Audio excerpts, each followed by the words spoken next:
Hola, bienvenidos a todas y todos a este nuevo webinar de la Sociedad Chilena de Pediatría organizado por la rama de Infectología de la Sociedad. En esta oportunidad hemos abordado el tema dirigido específicamente a las estrategias de vacunación del virus SARS-CoV-2 en niñas, niños y adolescentes, campaña que se inició hoy día precisamente por ser el día lunes feriado. Vamos a hablar de la puesta al día en las vacunas en niños y niños adolescentes, seguridad y efectos adversos de la vacuna y los lineamientos estratégicos con los que se van a vacunar los niños y niñas y adolescentes en el país. Me acompaña en la moderación la doctora Juanita Zamorano, ella es pediatra infectóloga, trabaja en la Clínica Santa María y en la Clínica Universidad de los Andes, profesor de la Universidad de los Andes y participa en la rama de infectología de la sociedad. En primer lugar, tendremos la presentación de puesta al día en vacunas, que estará a cargo de la doctora Marcela Potán, que ella es pediatra, infectóloga de la red UC Christus, es profesor asociado clínico de la Universidad Católica, es la jefa del programa de control de IAS de la Clínica San Carlos de Apoquindo y miembro del Comité Consultivo de Inmunizaciones de la Sociedad Chilena de Infectología y una de nuestras referentes en vacunación en pediatría. Después tenemos la participación del doctor Rodolfo Villenas, que nos va a hablar de la seguridad y efectos adversos de la vacuna SARS-CoV-2 aprobadas en el país. El doctor Villena es pediatra infectólogo del Hospital Ezequiel González Cortés, profesor asistente de la Facultad de Medicina de la Universidad de Chile, jefe del programa Control de IAS del Hospital Ezequiel González Cortés y pediatra de la Clínica Las Condes. Y terminaremos con la doctora Cecilia González, que nos contará los lineamientos estratégicos de la vacunación de SARS-CoV-2 en niños, niñas y adolescentes que se está realizando en nuestro país. Ella es pediatra, infectóloga y es la jefa del Departamento de Inmunizaciones de la División de Prevención y Control de Enfermedades de la Subsecretaría de Salud Pública del Ministerio de Salud del país. Los queremos invitar a todos ustedes a que nos envíen sus preguntas a través del link que ha sido enviado previamente y vamos a iniciar este webinar con la presentación de la doctora Marcela Potán sobre la puesta al día en vacunas.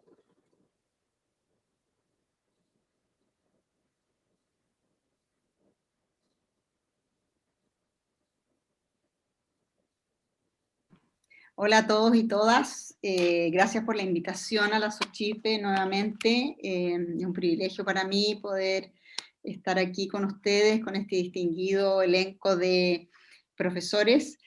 Y la siguiente, por favor, quiero en los próximos minutos compartir, Loreto, la siguiente, por favor, contar mis conflictos de interés. Yo participo como investigador responsable del ensayo fase 3 en adultos con la vacuna Coronavac de Sinovac, y ahora en el nuevo estudio de fase 3 con vacuna también del mismo laboratorio, pero en niños y adolescentes. La siguiente.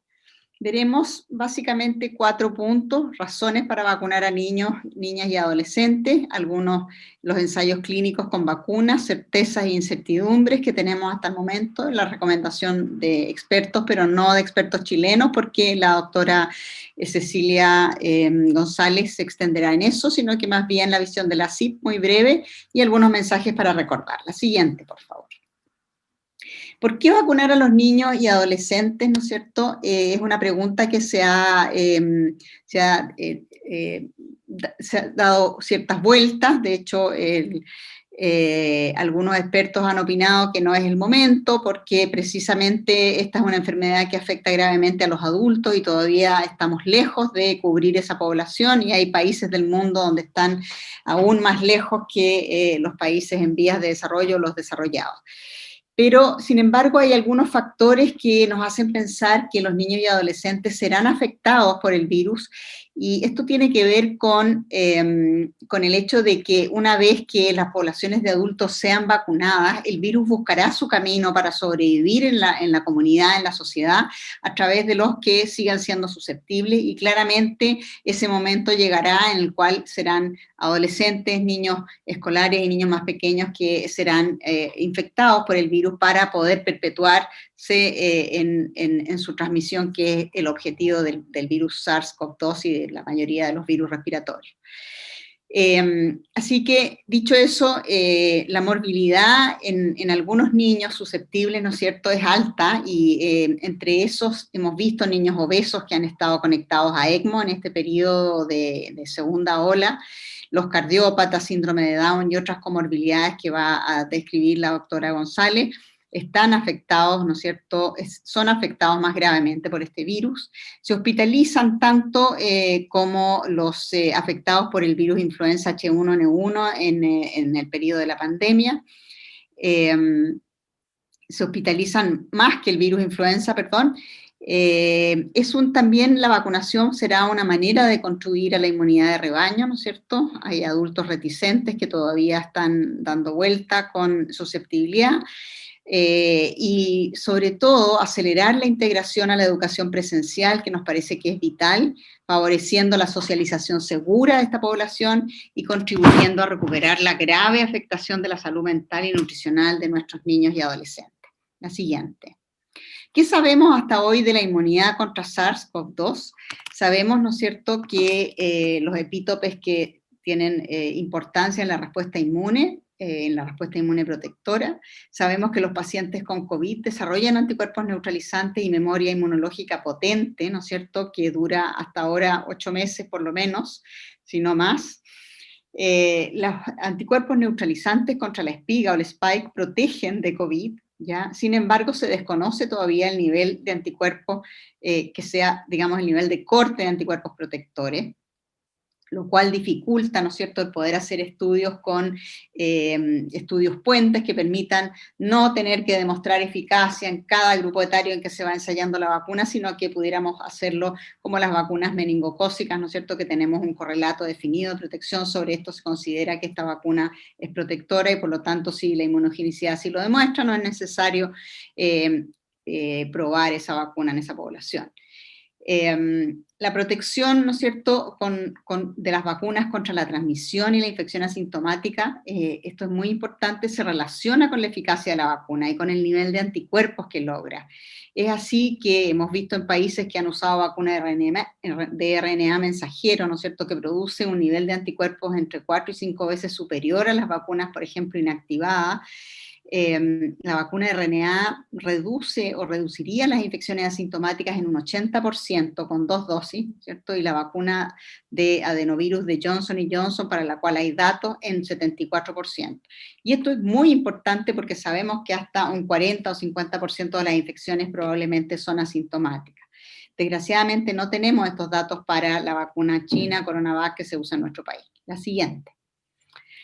Tenemos siempre esta preocupación, y yo siempre muestro esta diapositiva porque para estas enfermedades que son verdaderas tormentas inmunológicas, ¿no es cierto?, está esta preocupación que es el riesgo de enfermedad exacerbada mediada por vacunas que se vio con la vacuna de virus sincicial inactivada y con algunas vacunas como MERS y SARS-1, ¿no es cierto?, SARS-CoV-1, que producían entonces enfermedad pulmonar aún más grave en vacunados, paradojalmente, ¿no es cierto?, incluso con letalidad. Y esto es básicamente porque la vacuna estimula, digamos, anticuerpos no neutralizantes, ¿no es cierto?, y frente a la exposición al virus natural se generan complejos inmunes, se activa el complemento y se desvía la respuesta a la respuesta TH2, ¿no es cierto?, que genera una enfermedad grave con una complicación inmunopatológica. Esto fue parte de los estudios que tuvieron que hacer estas vacunas en la fase preclínicas, ¿no es cierto?, para demostrar que esta situación no se producía, y hoy día tenemos bastantes datos al respecto. Sin embargo, estos fueron estudios básicamente en animales adultos y no en animales jóvenes, por lo cual igualmente es un tema que hay que tener presente.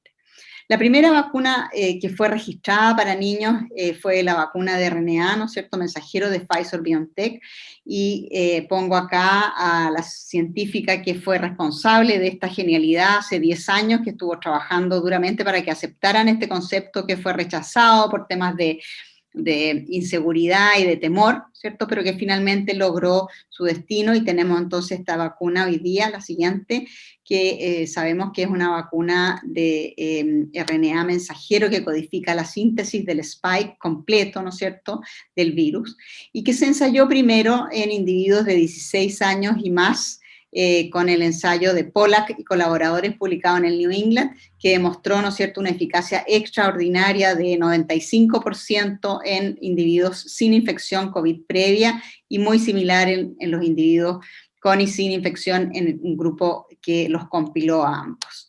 La eficacia, ¿no es cierto?, de los casos de COVID grave se concentraron básicamente en el grupo placebo.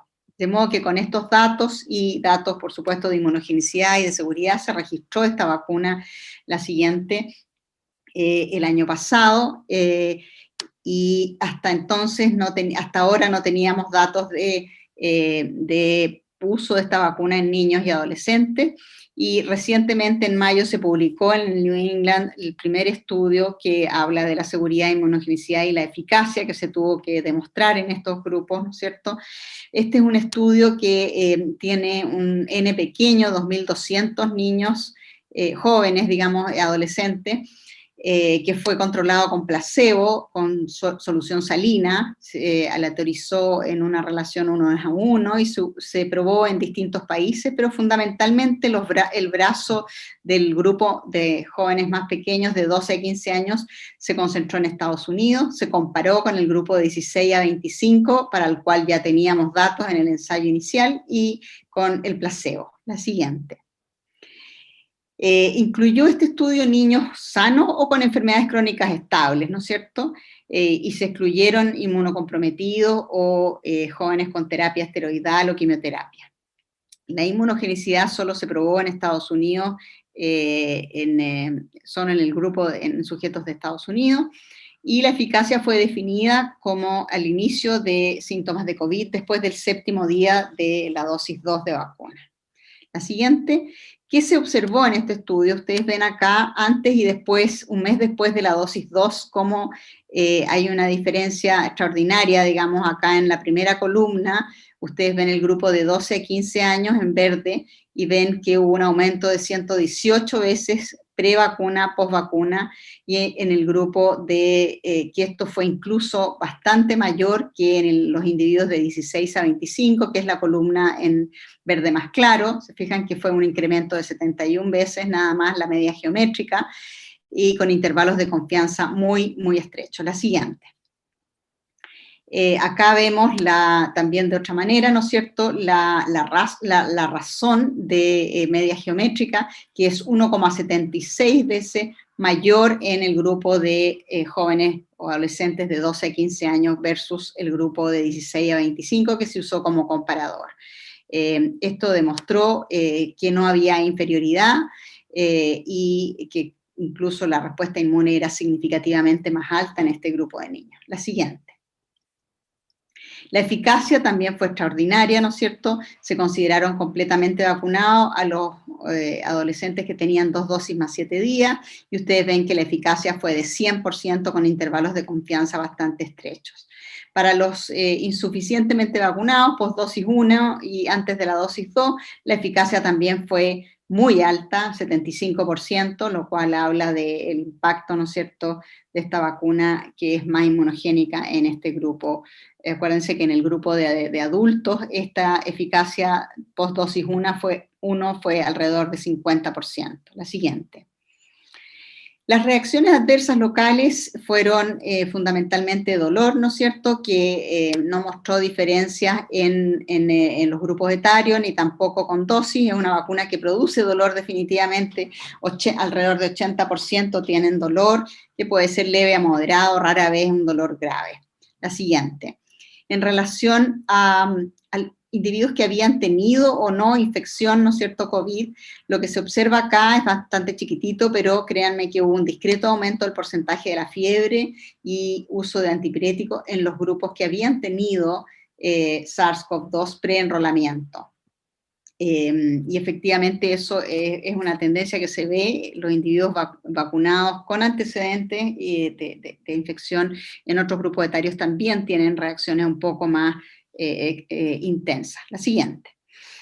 En relación a las reacciones sistémicas, ¿no es cierto?, post-dosis 1, ustedes ven que es bastante reactogénica la vacuna, produce fatigabilidad en el 60%, el grupo de la izquierda es el grupo de 12 a 15 y el grupo de la derecha es el grupo de 16 a 25 y luego vienen los dos placebos. Cefalea alrededor de la mitad, dolor muscular, se fijan, también alrededor de un tercio, 25 a 30%, la siguiente, y con la segunda dosis todo se incrementa, fíjense, fatiga 66%, cefalea, y aquí los calofríos 42-40%, retengan esta cifra porque, y dolor muscular también un poco mayor. El uso de antipiréticos alrededor de la mitad requiere de uso de antipiréticos. La siguiente. Y acá vemos la comparación con los adultos, si ustedes se fijan, los síntomas sistémicos son bastante más bajos en este grupo, cercano a 60%, el efecto, acá no lo ven, pero este es el efecto de fatiga, ¿no es cierto? Acá tenemos los calofríos, que también son más bajos, y acá los dolores musculares, es decir, es una vacuna que sí tiene más reacciones sistémicas. La siguiente, que en los grupos de adultos jóvenes y adultos mayores. En cuanto a eventos adversos, no hubo eventos adversos asociados a la vacuna, eventos adversos serios, 0,4% en todos los participantes, linfadenopatía, que es algo que ya vimos en los adultos, ¿no es cierto?, cervical o a veces supraclavicular, grupo con placebo 0,2% y vacuna 0,8%, sin detección de trombosis, reacciones anafilácticas y tampoco fallecidos. La siguiente. Sin embargo, esto lo voy a mencionar muy brevemente, tal vez Rodolfo lo va a entrar en detalle, ya más allá de los estudios clínicos, que fíjense que son 2.000 jóvenes y seguimientos breves por 2 a 3 meses, no se detectó, pero posteriormente vacunando más grupos de población, ¿no es cierto?, se detectaron casos de miocarditis con intenso dolor esternal, con alteraciones en la troponina, en la proteína C reactiva, con alteraciones también en los sistemas que se utilizan para diagnóstico de miocarditis, como la resonancia, la ecocardio, el electrocardiograma, sin embargo con recuperación ad integrum. Y esto también se reportó en Israel, en adultos jóvenes, ¿no es cierto?, con una frecuencia de 1 en 20.000. Este evento ha sido reportado en otras vacunas, fundamentalmente viruela. ¿Ya? La siguiente. Esto demuestra que claramente hay que hacer seguimientos más extensos de estas vacunas, lo mismo vimos con AstraZeneca y trombosis. En conclusión, Pfizer es una vacuna altamente eficaz para prevenir COVID y probablemente transmisión, ¿no es cierto?, de SARS-CoV-2 en adolescentes. La inmunogenicidad es superior en el grupo de adolescentes más pequeños. Utilizando la misma dosis, ¿no es cierto? Las reacciones adversas son similares en los dos grupos, y en general moderadas a leves, de 1 a 2 días de duración, son molestas, pero no es algo, digamos, con lo que pudiera esto significar detener los ensayos. Son mayores, igual que en el grupo de adultos con la segunda dosis, reacciones sistémicas más frecuentes que en los adultos. Y, como dije, eventos adversos graves asociados a la vacuna no se encontraron en los ensayos clínicos. Esta vacuna fue autorizada en mayo 10 en Estados Unidos, 2021, hay un error ahí, y en Chile fue autorizada en junio. La siguiente. La recomendación de la CIP en Estados Unidos, según el nivel de evidencia basado en las categorías de grade, demostró que habían beneficios claros con nivel 1, ¿no es cierto?, para prevención de COVID sintomático, para potencial daño a los sujetos vacunados, certeza baja, ¿no es cierto?, de prevención de, o sea, de potencial daño y eventos adversos graves, y también certeza, alta certeza para eventos adversos, ¿no es cierto?, molestos.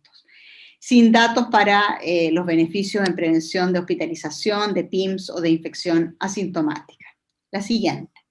Las otras vacunas en investigación, ¿no es cierto?, que había todo un plan de desarrollo, la vacuna en en vector de adenovirus.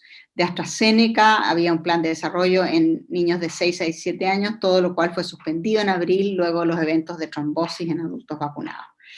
Y finalmente la última vacuna, la siguiente, que está siendo trabajada en niños y adolescentes, la vacuna inactivada de Sinovac, la siguiente, que como ustedes saben es una vacuna con tecnología clásica, ¿no es cierto?, similar a la vacuna de polio inactivado de hepatitis, que tiene el virión completo con adyuvante de hidróxido de aluminio, que se ha usado hace más de 50 años en vacunas. Estas vacunas completaron sus estudios en animales, evitando infección en roedores y en macacos, y no demostraron enfermedad exacerbada. Completó fase 1, 2 y 3 en adultos, y completó fase 1 y 2 en niños de 3 a 17 años. Y está ya en uso en China, está autorizada para uso de emergencia. La siguiente. Esta es la vacuna, ¿no es cierto?, que, de CoronaVac, que es una vacuna que tiene su complejidad porque tienen que manejar virus vivo, ¿no es cierto?, producir esta cosecha, finalmente inactivarlo con propiolactona y purificarlo para luego adyuvantarlo con hidróxido de aluminio. La siguiente. Los ensayos preliminares en niños, ¿no es cierto?, se realizaron en China, la mayoría, y fueron grupos pequeños, de 72 niños de 3 a 17 años, ¿no es cierto?, aleatorizados, y usando distintas dosis, ¿no es cierto? La dosis que se usó en los ensayos en adultos fue de 3, se pensó que podría reducirse la dosis en niños,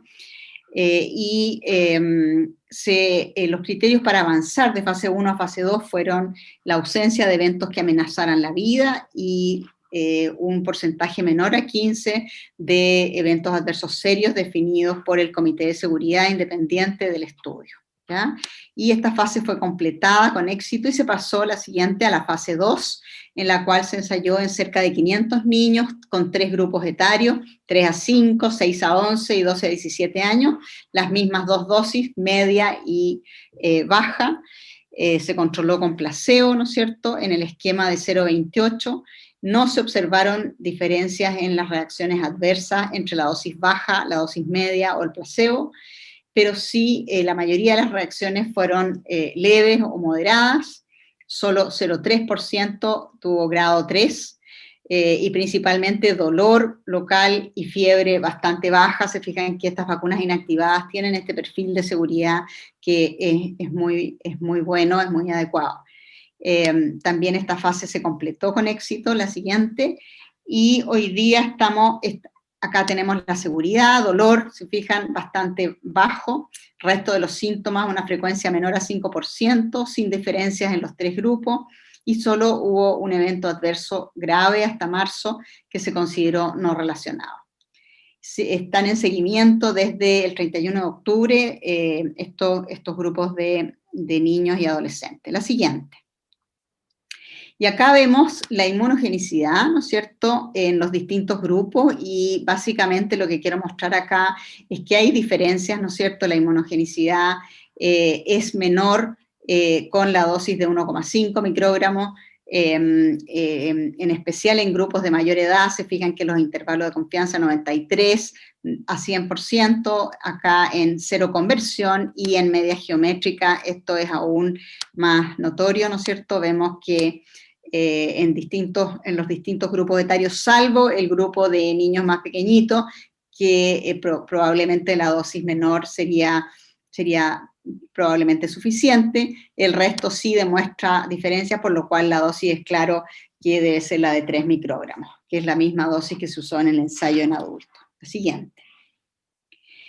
Y donde vamos en Chile con esto, se está preparando un ensayo que es multicéntrico en distintos países del mundo. En Chile serán 4.000 niños de 3 a 17 años con placebo, solución salina, con un subgrupo de inmunogenicidad y con un estudio inmunológico más extenso en los niños con COVID en el grupo vacuna para descartar la posibilidad de estimulación de la respuesta TH2. La siguiente. Así que para terminar, decirles que, bueno, la vacunación de niños y adolescentes contra COVID se justifica y se justificará probablemente en los próximos meses, no solo por la morbilidad en los grupos de riesgo, sino para contribuir también a mejorar su salud mental y nutricional, permitiendo la salida, ¿no es cierto?, de estos niños a los grupos de socialización y de educacionales. Las vacunas más avanzadas son la de RNA, que ha demostrado ser más inmunogénicas y eficaces que en adultos, pero también con más reacciones y eventos adversos. Los seguimientos son aún breves, en ese sentido hay que estar atentos. Y las vacunas inactivadas poseen datos prometedores de fase 1 y 2 y avanzan a fase 3 en Chile, pero claramente para el futuro necesitaremos vacunas polivalentes como refuerzos, ¿no es cierto?, que tengan incluida información para generar respuesta inmune para las variantes que son prevalentes en nuestro país, como es la vacuna Delta, la vacuna P1, ¿no es cierto?, que es la cepa brasilera, y las futuras vacunas de anti-SARS probablemente van a necesitar ser todas polivalentes para poder cubrir esta realidad que ya estamos viendo en nuestro país. Muchas gracias. Damos las gracias a la doctora Potán por su presentación y invitamos al doctor Villena a que nos presente la eficacia y seguridad de las vacunas. Ahí estamos. Muchas gracias por la invitación a participar en esta jornada. Y me pidieron un poquito conversar sobre aspectos de seguridad en vacunas contra el COVID-19. Este es un tema enorme, gigante, y vamos a ver si podemos abarcarlo ahora en los siguientes minutos. Dentro de mis conflictos de interés, yo soy parte del equipo de investigadores del estudio de fase 3 para la vacuna de Janssen, y si todo anda bien, espero también ser parte del estudio que mencionaba la doctora Potán, que va a estar liderado por la Universidad Católica en pediatría. La agenda vamos a hablar un poquito sobre generalidades, algunos conceptos nomás breves sobre el desarrollo de vacunas que me parece que son necesarios para entender el proceso de vigilancia, de farmacovigilancia en vacunas, y luego parte de algunos datos específicos de seguridad que han sido relevantes, y cuál es el relato que hay de reportes acá en Chile, y finalmente unas breves conclusiones. Pero lo primero que me gustaría enfatizar, ustedes pueden ver acá en esta diapositiva que muestra cuáles son los hitos entre que se descubre un agente y posteriormente se aprueba o se registra una vacuna para su control.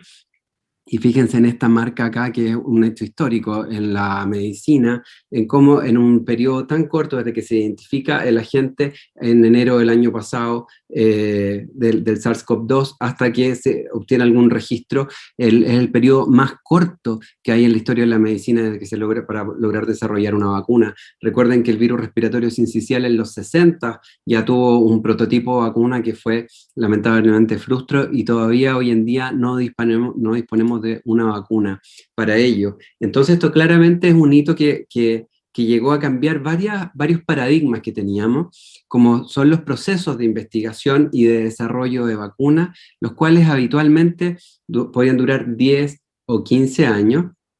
¿Y cuál era uno de los temas? Que en general el desarrollo de vacuna, de la investigación, eran procesos en los cuales las fases clínicas ocurrían de manera secuencial, es decir, partía el fase 1, terminaba completo el fase 1, se analizaba y luego se partía al fase 2, y una vez que terminaba el periodo de seguimiento y análisis, después se partía al fase 3, porque todo esto es muy caro, y recién la manufactura empezaba en la fase 3, lo cual podía asegurar una mayor posibilidad de que esta droga, esta vacuna pudiera ser registrada.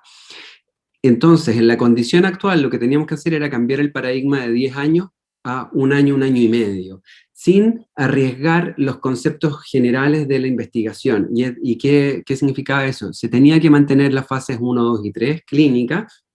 Sin embargo, lo que se partió era secuencialmente un fase 1 y luego un periodo de análisis en la parte inicial del estudio. Si se veía que el producto cumplía los criterios de seguridad, se daba cierto pase para que pudiera partir el fase 2. Una vez más, este fase 2 también tenía una detención en una parte del estudio para evaluar los conceptos de seguridad, y luego se partía el fase 3. De esta manera también se lograba cierto grado de secuencialidad, pero en algún momento los tres estudios concurrían en paralelo, y esto permitía acortar los periodos de investigación y de esta forma poder llegar de manera más rápida a la aprobación. Esto significaba también un riesgo muy alto respecto de que algunas vacunas pudieran avanzar y que finalmente lleguen al fase 3 sin que fueran exitosas. Y eso pasó con algunos prototipos de vacunas de Sanofi, de GSK, incluso una vacuna de RNA mensajero de CureVac, la alemana, la cual probablemente no va a lograr las condiciones de registro, por lo tanto, era un tema muy importante de poder hacer esta investigación de manera distinta a la cual se había hecho antiguamente. Otro de los cambios tenía que ver que habitualmente un estudio fase 3 podía tener del orden de 1.500 o 3.000 sujetos reclutados, lo cual es un número bien alto de personas participantes en un estudio. Acá, para poder lograr estos conceptos de eficacia y poder conocer la eficacia de la vacuna en un corto tiempo, se aumentó el N de sujetos de manera muy relevante. Los diseños estaban pensados en 60.000 sujetos en distintos lugares geográficos, de manera de tener mayor cantidad de observaciones. Y de esta forma, también desde el punto de vista de seguridad, los estudios ahora tenían observaciones de seguridad mucho mayores en población, y eso permitía tratar de recopilar la mayor cantidad de antecedentes para poder avanzar hacia los planes de vacunación masiva. Y mucho de lo que se partió haciendo con esto, de los prototipos de las vacunas de plataforma, ya sea virus inactivado, como comentó la doctora Potán, es una tecnología que ya existía. Y RNA modificado también es una tecnología que existía tiempo atrás, como mostró la doctora, que no se había jugado en algún momento la inversión para poder apoyar la investigación en ella. Sin embargo, son vacunas que llevan 15 o 20 años. Si uno revisa el pipeline de vacunas, por ejemplo, contra el virus respiratorio sincicial, va a encontrar que Moderna, que una vacuna, una productora de vacunas que hoy en día está asociada a vacunas de COVID, también tenía vacunas con RNA mensajero, RNA modificado para VRS, o plataforma de vector viral también para virus respiratorio sincicial.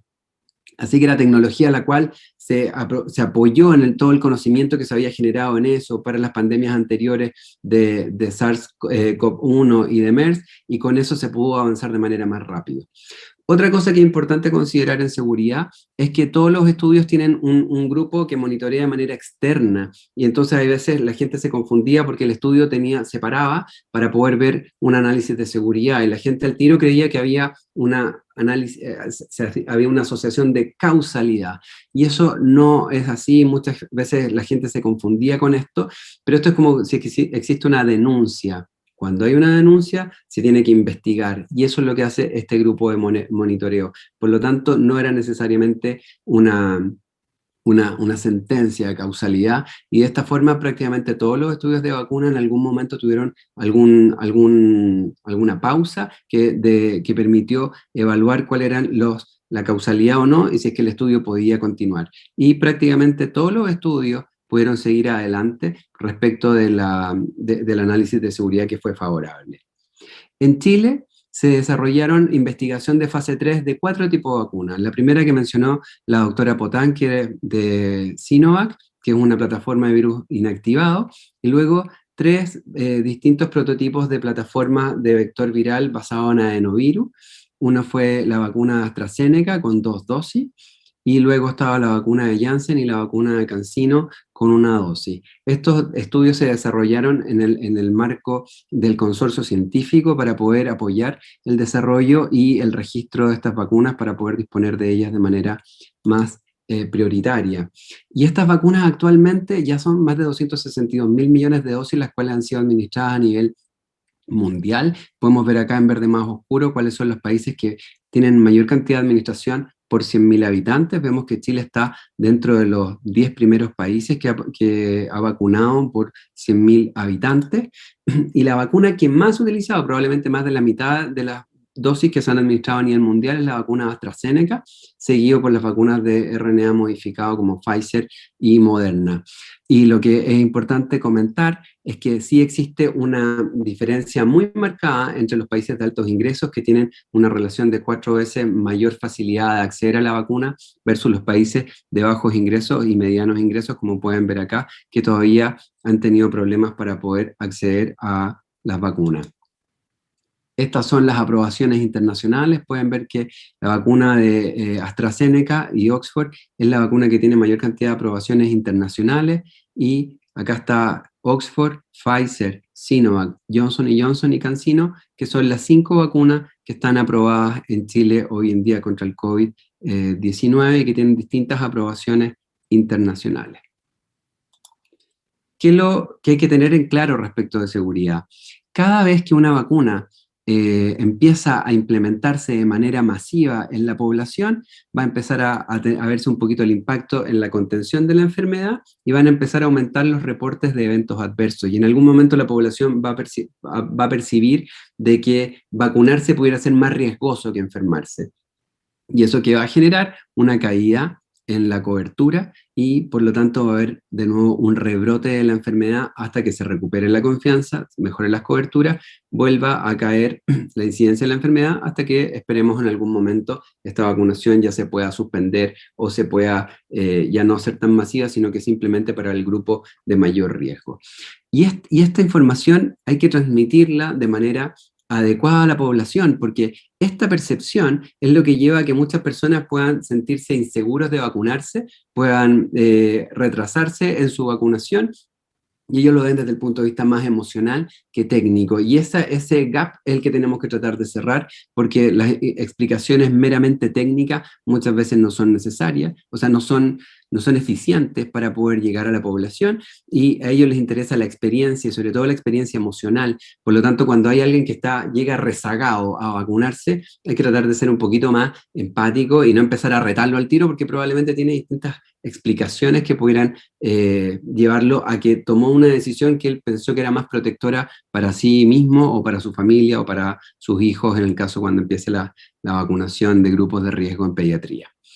En general, los eventos adversos de la vacuna más frecuentes son eventos adversos como locales o menores, la hinchazón del brazo, el dolor en general. Y los más serios suelen ser eventos que tú vas a ver como 1 en 100.000 o 1 en 1.000.000. Por lo tanto, dijimos que estos estudios tenían 1 en 60.000, o sea, 60.000 sujetos.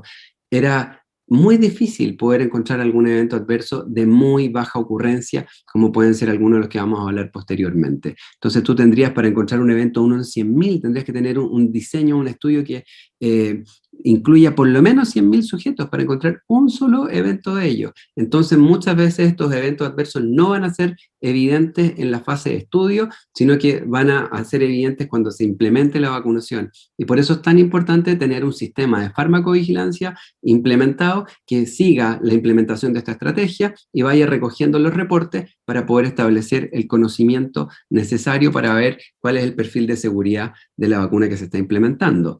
Y ojo, que hay muchos reportes de casos y revistas de reportes de casos, los cuales entregan información que uno tiene que estar atento sobre algún nuevo evento, pero no necesariamente implican causalidad. Los reportes de casos en general son muy malos para establecer causalidad, así que hay que estar atento a que eso no es un link directo sobre causalidad, y hay que ir a fuentes más seguras y confiables de información, y para eso les dejo acá el link del Instituto de Salud Pública, su programa de farmacovigilancia, que es parte del Vaccine Safety Net de la Organización Mundial de la Salud, como uno de los sitios de buena calidad de información sobre seguridad de vacunas y que es considerado confiable a nivel internacional. Y esta diapositiva que tiene tantos colores es para mostrarte, es una publicación reciente para yo poder decir que aumentaron los eventos adversos de trombosis de vena profunda, por ejemplo, tengo que saber cuál es el basal. Y ahí tengo que entonces empezar a ver y cómo lo está buscando, cómo se registra, cuál es el nivel de evidencia que hay y de frecuencia que hay de estos eventos en distintos lugares. De acá este estudio empieza a recoger en distintos lugares, en Australia, en Europa, en Japón, cuáles son las frecuencias con las cuales están reportados, y se ve que hay una gran dispersión en muchos de estos eventos, y de esta forma llama a tratar de potenciar los sistemas de farmacovigilancia. Solo el 66% de los países que están adscritos a la Organización Mundial de la Salud tienen un programa de farmacovigilancia de vacunas, y tienen una amplia dispersión en la calidad del registro que tienen. Acá pueden ver cómo están en verde los eventos que son raros o muy raros, y está estratificado por sexo, por edad. Entonces tú puedes ver, por ejemplo, si tú pensaras en infarto del miocardio, claramente el naranjo es el más frecuente y es en la población de mayor edad, en ambos sexos, etc. Y así tú podrías tratar de generar un basal sobre el cual tú puedas decir, está aumentando el reporte de casos o es una mayor cantidad de casos versus lo esperado. Y cuando tú tienes estos reportes, lo que tienes que hacer ahora es analizar, porque el reporte no establece causalidad, sino que tú tienes que luego de eso hacer un análisis de la causalidad, si este evento podría ser o no atribuido, ¿es consistente o es inconsistente con la vacunación? Y para esto existen algoritmos que están previamente establecidos y en los cuales uno se va siguiendo de manera rigurosa para poder apoyar las decisiones de salud pública que pueden emanar de ello.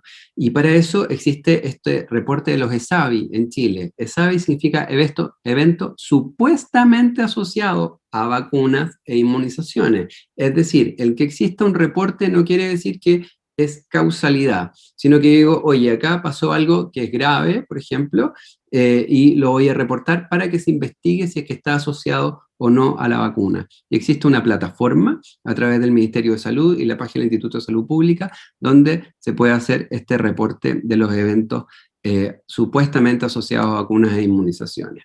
Y también se vigilan los errores programáticos.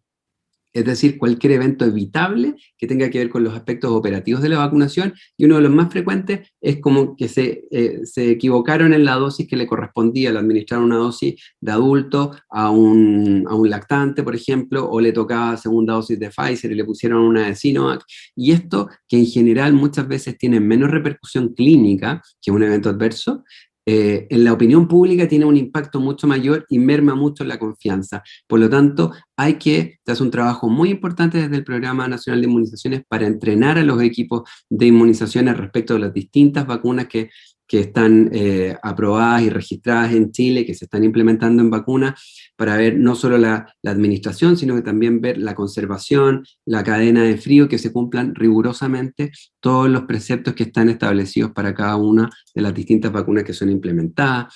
Se chequean los 6 correctos en vacuna y hay toda una instrucción de cómo se puede mejorar esto para evitar estos errores programáticos, de manera que se mantenga muy sólida y consistente la implementación de una campaña de vacunación tan masiva como es esta, y también hay todo un proceso de manejo, y cuando uno tiene un error programático, por ejemplo, se equivocaron en colocarle la dosis que le correspondía, esto tiene que ser reportado y tiene que ser citado, se le tiene que dar una explicación a la familia lo que pasó, y tiene que tener una evaluación médica dentro de las 24 horas siguientes a que uno toma conocimiento de lo que ha pasado, y esto lo tiene que hacer el centro donde ocurrió el error programático.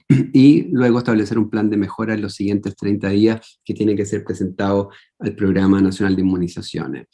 En general, cuando una persona se enfrenta a un error programático, un evento adverso, aunque crea que no tiene nada que ver con la vacuna, la verdad que no hay que enjuiciar a la persona, al padre o al sujeto que tiene este evento adverso, no hay que desacreditarlo, sino que al revés, ser empático y no tratar de ignorante a las personas, sino que tratar de comprender que ellos tienen una información que probablemente no es la adecuada, pero que es en base a eso en la cual ellos deciden tomar sus decisiones. Así que hay que ser un poquito más empático y tratar de orientar esto para aclarar la información, y si es que hubo un error, hay que reconocer el error y trabajar en ello para que se pueda evitar que esto se transforme en un error sistemático.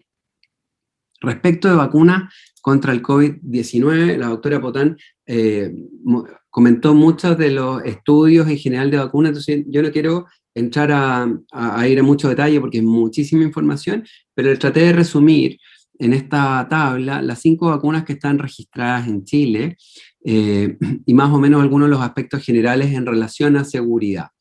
Esta es la vacuna de Sinovac, que es de plataforma de virus inactivado, que tiene un esquema de 2 dosis.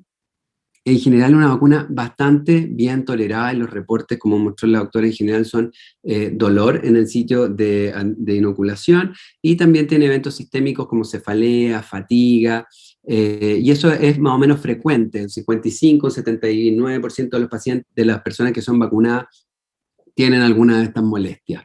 En general, es una vacuna que tiene una muy buena cadena de frío, bastante amigable, digamos, cadena de frío, y las contraindicaciones, en general, es alergia a componentes de la vacuna, como está descrito, es como una contraindicación general de toda la vacuna, y probablemente pudiera ser si un paciente tiene una anafilaxia con la primera dosis y es consistente con esta administración de la vacuna, pudiera ser una contraindicación de la siguiente dosis.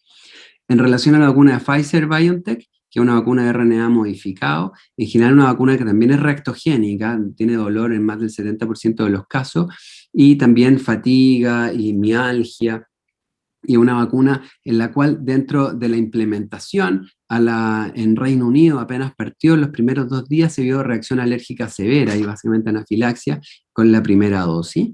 Y estos eventos en general fueron en personas que no tenían muy claro un antecedente de haber tenido algunas otras alergias.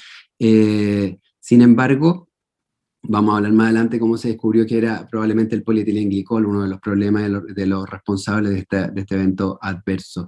Los eventos en general eran más frecuentes en la población más joven y, como comentó la doctora Potán, en la población de adolescentes. Primero partió Israel con personas jóvenes y luego en Estados Unidos se dieron algunos eventos de pericarditis que pueden ser estimados en alrededor de 1 en 20.000. Vamos a describir brevemente, pero la doctora ya los mencionó.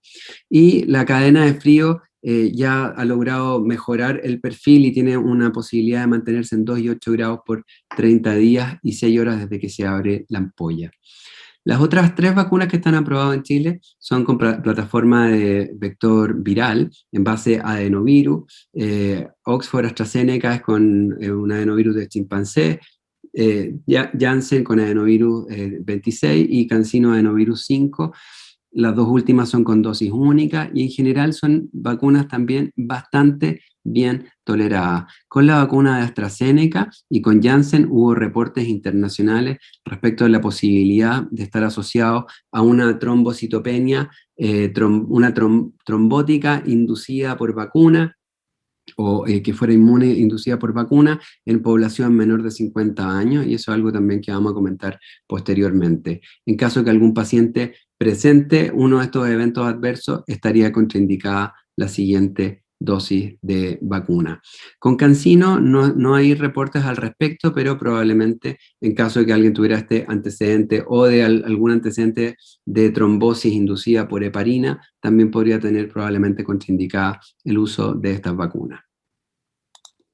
En general, en el reporte de la Organización Panamericana de la Salud, uno puede ver que de los más de 443 millones de dosis administradas en las Américas, el número de SAVI, que es 325.000, se ve como un número alto, pero en general corresponde a menos de un 0,1% de las dosis administradas. Y recuerden que estos son reportes, no son causalidad. Por lo tanto, en general, sigue teniendo un perfil muy adecuado y es importante ver que todas las vacunas que se implementen van a tener probablemente algún reporte de eventos adversos, las cuales tienen que ser evaluadas según algoritmos específicos para poder determinar causalidad o no. Y respecto a anafilaxia, las vacunas en general tienen como una tasa de anafilaxia de 1,3 por 100.000 dosis, siendo habitualmente la vacuna tetravírica con la rabia, una de las más frecuentes, y la descripción para Pfizer es de alrededor de 11 por 100.000 dosis hasta el momento. ¿Qué es lo que ha pasado en Chile? La vacuna de Pfizer y Sinovac tienen una tasa en general de 1,7 por 100.000 dosis de reportes de anafilaxia, siendo más alto para Pfizer que para Sinovac, de alrededor de 3,7 para Pfizer en general. Así que esto es importante, tenemos un reporte una tasa que es más baja que la reportada internacionalmente, pero hay que mantener la vigilancia para ver si esto es algo que de manera consistente se va manteniendo en el tiempo. ¿Cuál era el problema? Aparentemente en el estabilizador que se ocupaba en las nanopartículas, dentro de los otros ingredientes de esta vacuna, además del antígeno, estaba el polietilenglicol, que a veces está incluido en algunos alimentos y en algunos cosméticos, y esto es como un alergeno de alto riesgo que está oculto, que muchas veces es desconocido para las personas y que pudiera generar estas alergias. Por lo tanto, se buscan las personas que puedan tener algún grado de antecedentes de anafilaxia o reacciones alérgicas severas. Así todo, la verdad que las demostraciones de seguridad y la observación de 30 minutos, en general son 15 minutos, pero 30 minutos si uno piensa que la persona puede tener estos antecedentes de anafilaxia o reacciones alérgicas severas y se observan. Es muy importante tener implementado en cada centro el algoritmo de manejo de la anafilaxia, ya que sabemos que esto es un evento que pudiera ocurrir. Entonces, los lineamientos del Ministerio de Salud, el Programa Nacional de Inmunizaciones, viene el manejo de las anafilaxias. Cada centro puede adaptarlo un poquitito a la realidad, pero acá lo importante es que primero tenemos que estar entrenados en sospecharlo, en ver las reacciones cutáneas o de mucosa, con el súbito dificultad respiratoria o el broncoespasmo, el síncope también que puede estar asociado a hipotensión o no, y este edema de mucosa y síntomas gastrointestinales. ¿Qué es lo primero que debe hacer? Es manejarse con adrenalina intramuscular en el vasto externo, no en el deltoides, principalmente en el vasto externo. Y luego, depende de los otros síntomas, uno pudiera considerar el uso de corticoides, de antihistamínicos o de beta 2, pero en eso tenemos que sistematizar. Lo primero que hay que hacer es administrar adrenalina si eso ocurre. La recomendación de la Sociedad de Alergia e Inmunología chilena, y es bastante consistente también con lo que recomienda la Sociedad Europea, es que en general los pacientes que tienen antecedentes de alergia igual se pueden vacunar, no es un mayor problema, excepto que hayan tenido anafilaxia por polietilenglicol o anafilaxia en la primera dosis de la vacuna. Eso sería una contraindicación. Los demás se pueden vacunar y tienen que tener una observación idealmente de 30 minutos.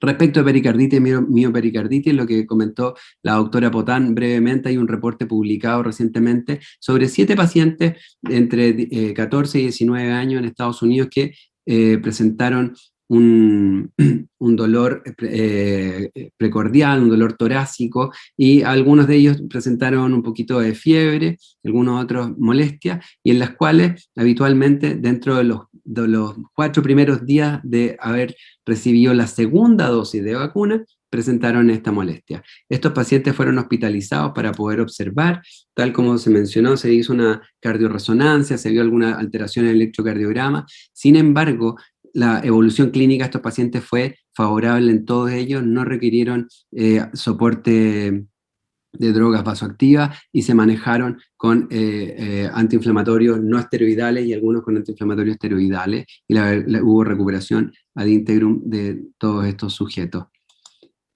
Este es un reporte también reciente, bien interesante, sobre uso de vacunas con RNA modificado en embarazada, la cual podemos ver el reporte con vacuna de Pfizer y con vacuna de Moderna, en mujeres embarazadas y no embarazadas, y se ve que el perfil de seguridad es bastante semejante en ambas, y acá se compara el outcome del embarazo y neonatal con la incidencia conocida de aborto espontáneo, de mortineonato, de prematuro o de pequeño para la edad gestacional, y se ve que en general la población de mujeres embarazadas que se vacuna con vacuna de RNA modificado no tiene un riesgo mayor que el resto de la población.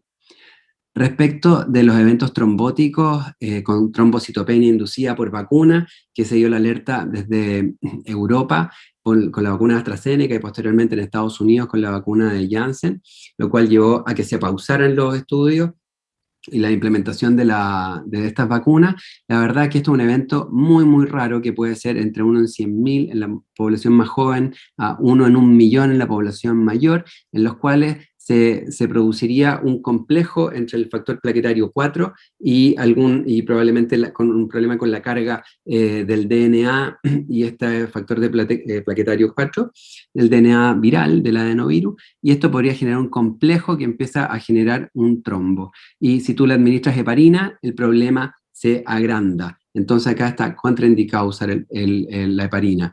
Entonces se generó a través de la Brighton Collaboration una definición para poder estudiar y reportar estos eventos de manera adecuada. Entonces, si un paciente tiene un recuento de menos de 150.000 plaquetas y no ha tenido exposición reciente a heparina en los últimos 100 días y tiene alguna confirmación de trombosis, eso podría establecer que pudiera ser un evento inducido por vacuna. Y hay distintas, estos han sido reportados en el sistema nervioso central y a nivel abdominal, los principales lugares donde se localizan estos trombos.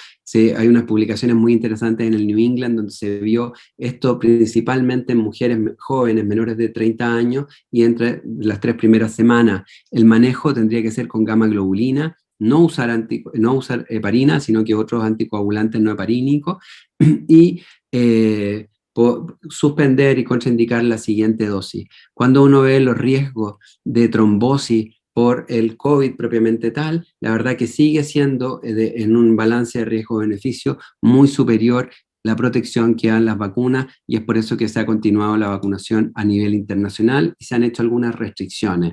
En Chile está aprobada para mujeres mayores de 55 años sin factores de riesgo de enfermedad tromboembólica, y la recomendación actual es en varones mayores de 45 años, con estos mismos criterios, y en el caso que un menor de 45 años haya recibido la primera dosis de AstraZeneca, el esquema lo debe completar con una vacuna de Pfizer-BioNTech. En otros países, en otros lugares, por ejemplo, la Organización Mundial de la Salud y EMA no recomienda restricciones etarias, y hay distintas variedades, hasta incluso Noruega y Dinamarca, que retiraron esta vacuna. Pero esto es muy relevante. En general, las personas menores de 45 años que les toque la segunda dosis, en Chile deberán recibir la dosis de Pfizer. Y finalmente, el reporte de los eventos adversos de diciembre a marzo de este año. Acá pueden ver que hay más de 5.700.000 dosis administradas, el 92% era de Sinovac y el 8% de vacunas de Pfizer, y hay cerca de un 0,1% de reportes de eventos adversos, de los cuales el 97% eran eventos no serios. La tasa es más alta en relación a la vacuna de Pfizer versus la de Sinovac, y cuando uno ve los eventos adversos serios, también se repite que es más frecuente en la vacuna de Pfizer que en la vacuna de Sinovac. Acá están los reportes a nivel nacional.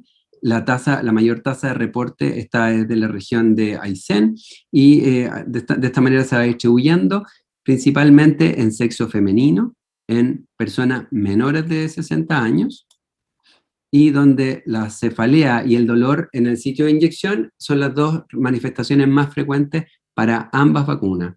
Y si nos vamos a los eventos adversos serios, podemos ver que en general es un número bajito dentro del número global de reportes que hay en Chile, y estos se ven principalmente con la vacuna que más se ha utilizado, que es la vacuna de Coronavac, de Sinovac, principalmente también en las mujeres, y acá, en vez de ser en personas menores de 60 años, acá se ve principalmente en adultos mayores de 65 años.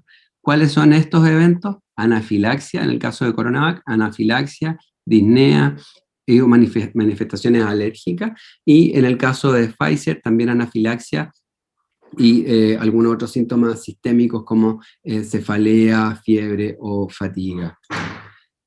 Para terminar, entonces, las vacunas por sí solas no van a ser suficientes, sino que es la vacunación, con esto siempre repetimos respecto a que lo importante es vacunar, pero no solo hoy en día es vacunar, la vacunación es uno más de los elementos para controlar. Por lo tanto, además de vacunarse, hay que mantener adherencia a las recomendaciones epidemiológicas para controlar el SARS-CoV-2, y acá les muestro, esto es muy interesante, cómo en los países con una vacuna, por ejemplo, con una eficacia de un 50%, que es la que tiene Chile, con una cobertura de un 75%, si uno suspende el uso de mascarilla, las restricciones epidemiológicas, vamos a tener un riesgo de rebrote, porque estas son herramientas que se suman para el control de esta situación. Por lo tanto, las vacunas en general han demostrado contra el COVID-19 ser necesarias y ser seguras, tienen un buen perfil de seguridad, pero tenemos que educar y mantener la vigilancia sobre los efectos adversos y los errores programáticos. Muchos de ellos se pueden anticipar, se pueden prevenir, tenemos que conocer cuáles son estos y poder educar y aclarar en las dudas, notificar de la manera más completa posible para poder tener un respaldo a las decisiones de salud pública que se implementen, y ser también transparente y claro, comunicando de manera efectiva a la población cuáles son ellos, de manera de poder mantener el COVID-19 bajo control, manteniendo adherencia a las medidas epidemiológicas y reportando los eventos adversos que sean notificados a través de la red de salud. Muchas gracias.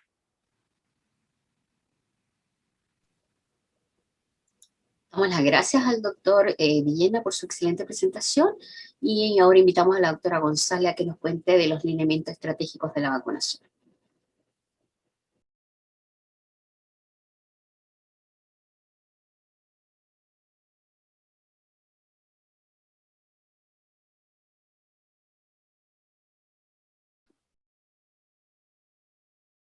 Sí, déjeme ver que estoy tratando de encontrar mi presentación.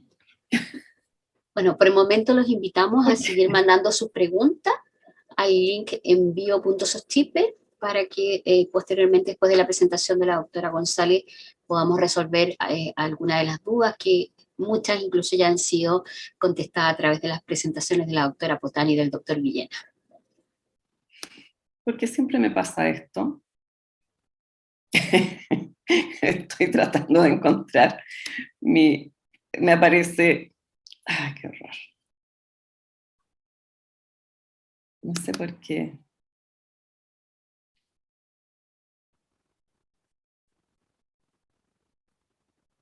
Ya, pero ¿por qué no aparece mi PPT?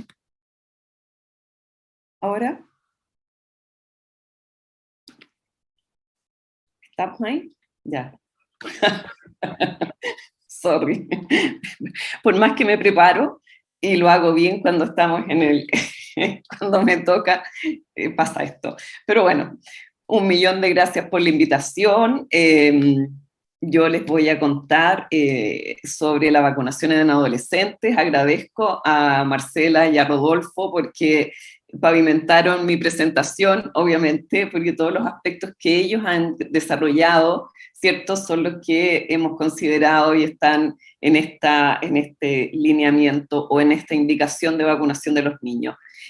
Comentarles que a través del plan de vacunación contra SARS-CoV-2, como ustedes ya saben, hasta el momento el plan, ¿cierto?, tenía una etapa inicial cuando partimos en el mes de diciembre, como en Navidad, una etapa inicial, etapa 1, que consideraba vacunar al personal de salud, a los adultos mayores, a los trabajadores esenciales, eso era el 30% de la población, y en una etapa 2 a la población mayor de 18 años. Con eso comenzamos para que ustedes hagan una idea que esto es absolutamente flexible, ¿verdad? Hay que ir considerando nuevos grupos, nuevas poblaciones. En ese entonces la idea fue que están en las poblaciones más afectadas, que tenían mayor cantidad de casos positivos, ¿verdad? Y que tenían un mayor riesgo de hospitalización o de muerte asociada con COVID. Según los datos al día de hoy, a las 8 de la mañana, se han vacunado en nuestro país 12.113.000 personas con dosis única y primera dosis, y esto corresponde a lo que nosotros denominamos avance de cobertura. Y eso es casi el 80% de la población que definimos que íbamos a vacunar en estas etapas 1 y 2. 9.567.000 han recibido segunda dosis y únicas. Esto corresponde a lo que nosotros definimos como cobertura. Entonces podríamos decir que la cobertura en nuestro país en este momento es de un 63% de la población. O sea, ha recibido sus 2 dosis o ha recibido una vacuna que le permite estar vacunado con solamente una dosis. Esto en un universo de 15.200.000 personas. En el cuadro ustedes pueden ver que se ha vacunado entonces, se han administrado 16.900.000 dosis de vacuna Sinovac, 4 millones de vacuna Pfizer, 380.000 prácticamente de AstraZeneca y 220.000 de CanSino. Eso hace un total de 21,5 millones de dosis administradas hasta este momento. Es decir, ha hecho muchísimo trabajo a nivel del sistema de atención primaria, ¿verdad?, que es donde se administran las vacunas, y los vacunatorios privados que están en convenios con la Seremi en cada región. Y ustedes pueden ver también entonces en el cuadro superior un desglose un poquito mayor de estos datos. Contarles también que con los datos de hoy, tenemos esas gráficas, ¿verdad?, de la vacunación. El cuadro donde está en rojo y en azul son primeras dosis y dosis única, y segundas dosis y dosis única en azul, que es lo mismo que les comenté. En el fondo, el número de dosis administradas para dosis, para el esquema, la primera dosis y segundas dosis. Ustedes ven que la curva es fantástica, ¿verdad? Porque se nota que las personas están queriendo ponerse su segunda dosis en el momento en que probablemente les toca. El rezago es bastante menor para la recepción de la segunda dosis, y eso es lo que se muestra en esta gráfica. Y al lado estamos viendo entonces por grupo etario cómo están las coberturas. Ustedes pueden ver que la población mayor de 60 años tiene coberturas que están en el 90% prácticamente para primera dosis, y en el 86% para las segundas dosis. Obviamente la población más joven, que son los que se están vacunando en las últimas semanas, son los que tienen coberturas que todavía están por debajo de lo que quisiéramos. Necesitamos, ¿cierto?, tener una mayor cobertura, pero ahí vamos de a poquito alcanzando esos números. Comentarles también, aquí este es un pequeño resumen, pero en el fondo son algunos hitos que me pareció importante. Comenzamos la vacunación masiva en la semana del 3 de febrero, llamando a vacunar a las personas sobre 85 años. En la semana del 22 de febrero estábamos vacunando a los trabajadores de educación preescolar y escolar. En el 8 de marzo a las personas que tenían comorbilidades y que eran menores de 60 años. Y el 24 de mayo estábamos vacunando entonces a las personas ya menores de 30 años. Eso ha sido, ustedes saben que esto es por semana, pero les traje uno para que vayan viendo cómo se ha ido programando esta vacunación. La aprobación de uso de la vacuna Pfizer es a partir de los 16 años, y es así entonces que la semana del 15 al 21 de marzo se incorporó en el calendario la vacunación de los adolescentes con patologías crónicas que tuvieran 16 y 17 años. Eso fue en esa fecha. Hasta el día de hoy se ha vacunado en este ítem, que sería 16 y 17 años con patologías crónicas, 41.000 personas según los datos del RNI. En relación a la vigilancia de COVID, para poner en contexto lo que ocurre en nuestro país, al 17 de junio, el Epivigila, según los datos de Epivigila, ha ocurrido 1.800.000 casos de COVID, 1.500.000 tienen confirmación de laboratorio y prácticamente 300.000 son probables o pueden ser sin confirmación de laboratorio. Probable, el nexo epidemiológico es lo que lo define.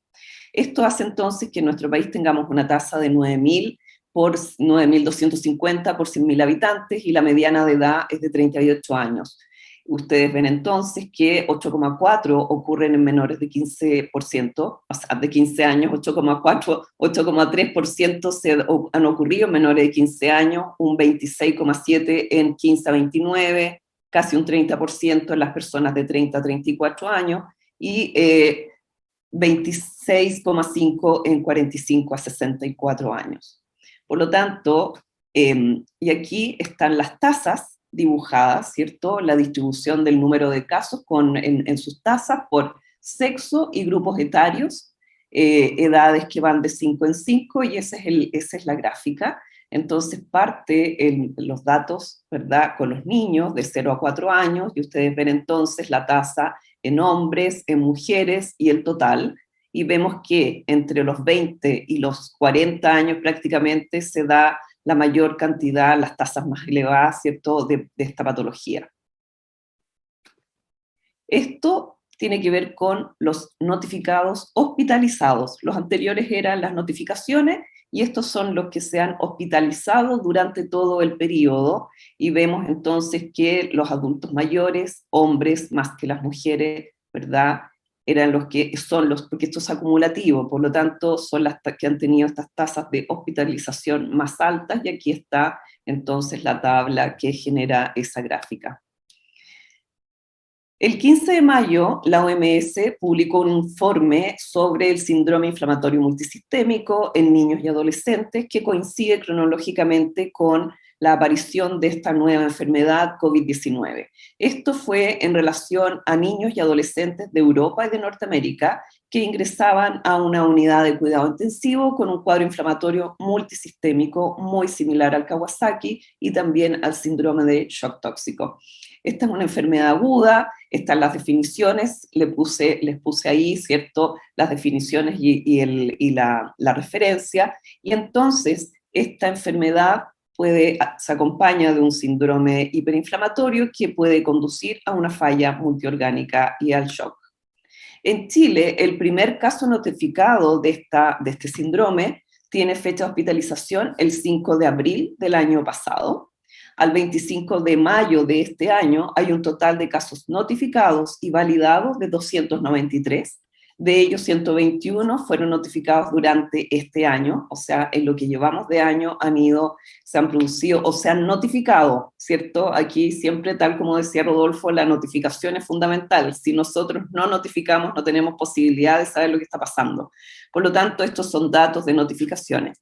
El 56% han ocurrido en hombres y el 44% en mujeres, con una mediana de edad de 6 años, describiéndose casos con una edad mínima de 1 mes y una máxima de 17 años.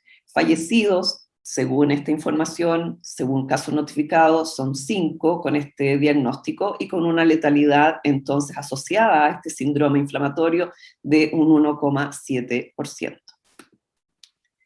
Del total de casos, el 34%, que equivale a 100 casos, tuvo una PCR positiva en el momento del diagnóstico y un 65% PCR negativa, pero tenían un nexo epidemiológico, ¿cierto?, o el antecedente de una enfermedad respiratoria por COVID. Respecto de los síntomas, los principales fueron fiebre, en un 97%, dolor abdominal, taquicardia y diarrea en esos valores que ustedes ven. En la tabla que está al lado están todos los síntomas que se han presentado en estos casos desde el inicio, ¿cierto?, de la notificación.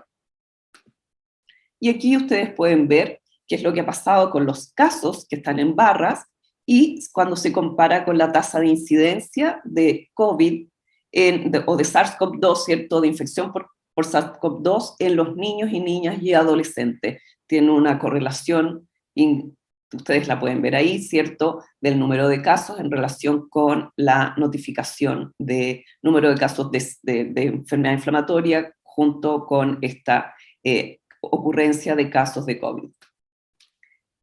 Y bueno, a partir de ya el mes de mayo de este año, el primero que hace una aprobación para uso en niños fue Health Canada, en que en su resumen sobre la decisión del uso de estas vacunas en niños de 12 a 15 años señala que es a partir del estudio de los 2.200 sujetos, ¿verdad?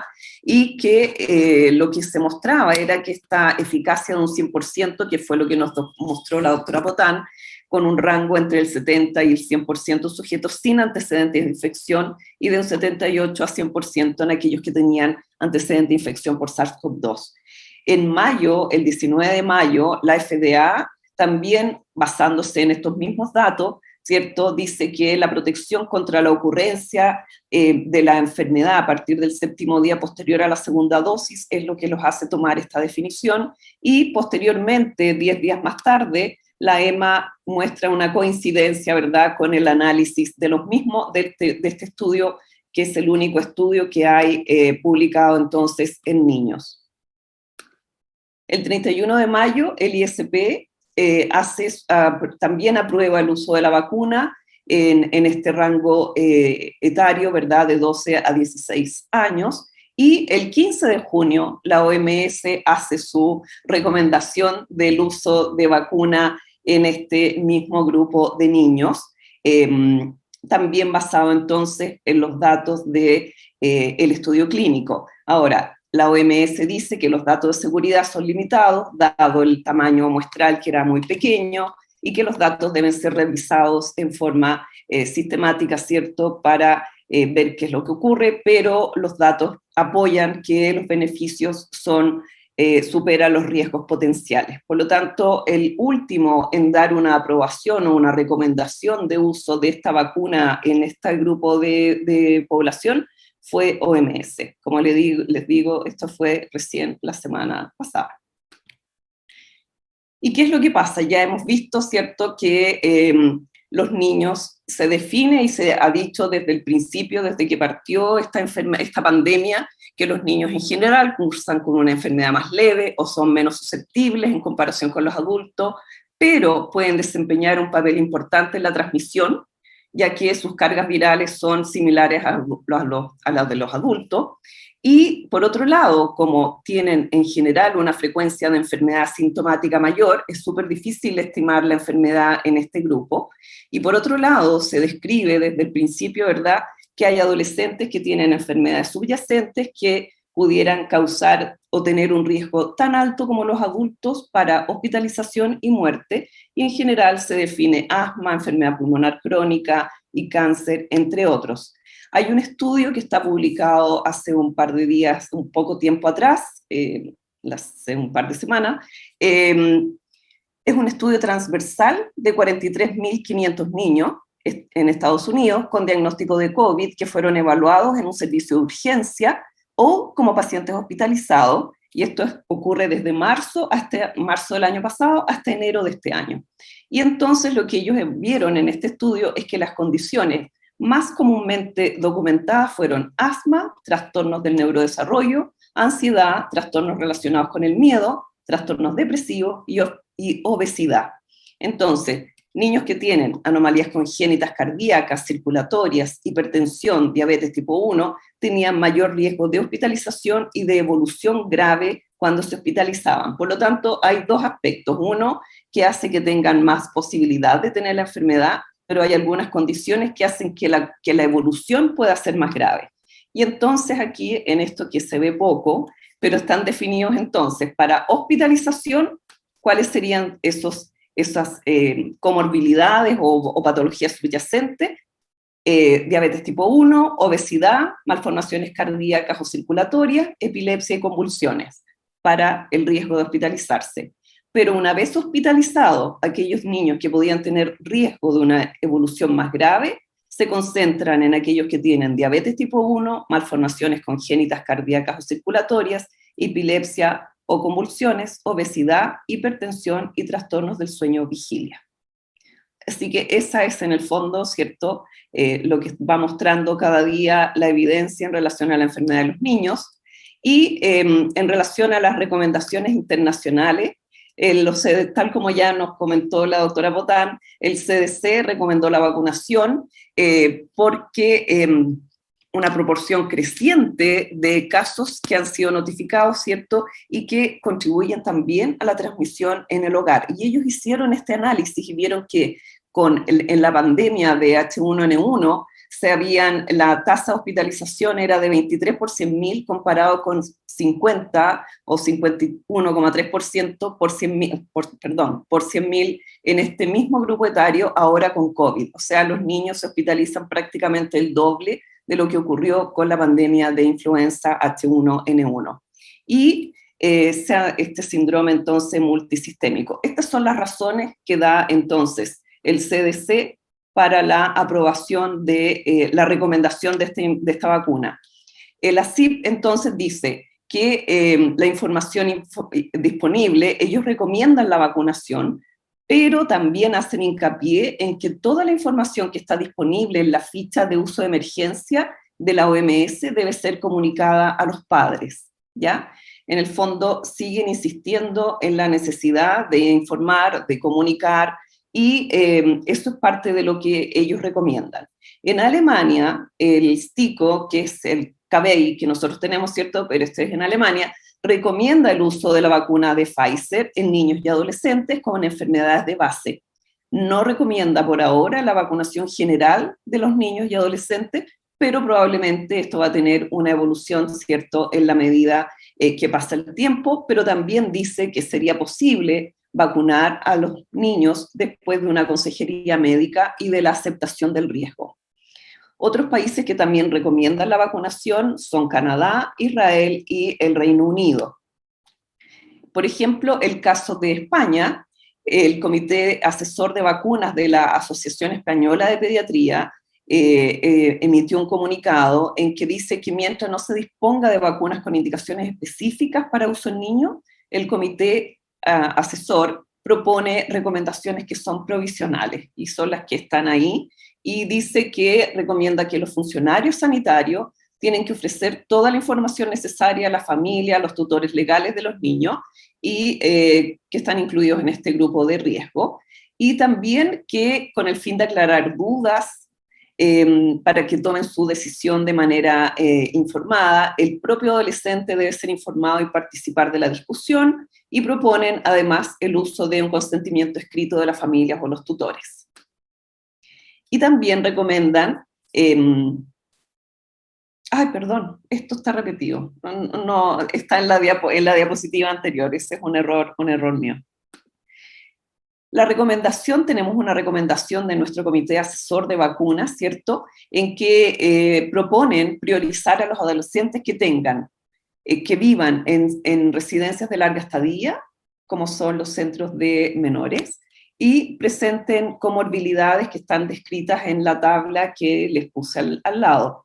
También ellos dicen que una vez que se efectúe la vacunación en la población antes indicada, que serían los niños con patologías crónicas, ¿verdad?, comenzar entonces a vacunar a los niños sanos a partir del grupo etario mayor, que sería en este caso a partir de los 17 años, y esto tiene que ser también poniendo atención en qué es lo que pasa con las dosis que dispongamos en el país, ¿cierto?, porque en el fondo lo que tenemos que tratar de compatibilizar aquí, por una parte, es el riesgo que pueden tener los niños, sobre todo los que tienen patologías crónicas, con la disponibilidad de esta vacuna, que ustedes ven que no es la que hemos tenido en mayor cuantía durante este programa de vacunación. Por lo tanto, debemos tener esa precaución, porque una vez que se inicia el esquema, deben ser completados con la misma vacuna en el caso de los niños, que hay mucho menos evidencia, porque en relación a esquemas heterólogos ya hay algunos pronunciamientos, como por ejemplo de Canadá, ¿verdad?, en que ellos hacen mezclas entre comillas de vacunas de una plataforma y de otra, pero en niños vamos a tener un tiempo más largo probablemente. Por lo tanto, si comenzamos con Pfizer, con los niños tenemos que completar su esquema con esa misma vacuna. En relación a lo que mencionaba el doctor Villena, para nosotros es súper importante lo que tiene que ver con las reacciones adversas, ¿verdad? Y por lo tanto siempre hacemos hincapié en este tema, la anafilaxia, que puede producirse muy precozmente, pero también puede ser un poco más tardío y hasta 72 horas, ¿verdad? O sea, tenemos un periodo en que lo que ocurra posterior a la vacunación tenemos que pensar o hacer la notificación, como dijo Rodolfo, porque no tenemos forma de saber lo que ocurre, y menos en esta población, si es que nosotros no hacemos la notificación. Por lo tanto, insistir con el personal de salud en la necesidad de notificar. Ahora, se ha dicho, ¿cierto?, que la anafilaxia puede ser producida por un alimento, por un veneno de insecto, por medicamentos y también por vacunas. Ya sabemos que existen, en Chile ya tenemos incluso informes donde se dice cuáles son las tasas que se han presentado hasta el momento de las distintas vacunas que tenemos, y en la medida que han ido administrándose más dosis, estas tasas que inicialmente eran muy altas han ido bajando, partiendo de un 11 por tanto número de dosis, han ido bajando, y a nivel local también han tenido variaciones que son bastante alentadoras. Les puse aquí al lado, este es el flujo, el esquema para la decisión del Brighton Collaboration en relación a cuáles son los niveles de certeza de nivel 1, nivel 2 o nivel 3, ¿cierto?, de anafilaxia, que es con lo que se trabaja en el Comité de Farmacovigilancia para hacer el análisis y para definir si finalmente uno dice que hay una consistencia entre el fenómeno y la vacuna administrada. Y el otro tema importante que también ya está, ¿cierto?, aquí está toda la toma de decisión en relación al diagnóstico de Brighton, que es lo que usamos en el Comité de Farmacovigilancia para hacer las asociaciones, Importante porque vamos a recién a comenzar a vacunar niños, van a ser niños que tienen patologías crónicas, por lo tanto también hay que estar muy atento a la eventualidad de que ocurran fenómenos como miocarditis, pero también hay que considerar que de repente la miocarditis puede ser muy leve y que incluso pudiera no pasar desapercibida, pero sí pueden ser síntomas leves, por lo tanto hay que estar muy atento y eso es algo que les pedimos de todas maneras. Como comentó Rodolfo, en Israel hubo 62 casos de miocarditis en personas menores de 30 años, pero al analizar las tasas, ¿verdad? Se vio que 1 por 100.000 en población general es de 10 a 20 por 100.000. Lo que llama la atención de esto es que es en personas jóvenes, ¿verdad? Las miocarditis en general, lo que estaba descrito en población un poco mayor, por lo tanto, esto hizo que se toma la alerta de que algo podía estar pasando y entonces está en este posible vínculo, que es lo que se define el día 2 de junio, entre la segunda dosis de la vacuna y la miocarditis en hombres entre 16 y 30 años, y que la asociación sería más fuerte en el grupo más pequeño, entre 16 y 19, y va disminuyendo la asociación en edades mayores de las personas vacunadas. Por lo tanto, hay que estar muy atento y hay que tenerlo presente.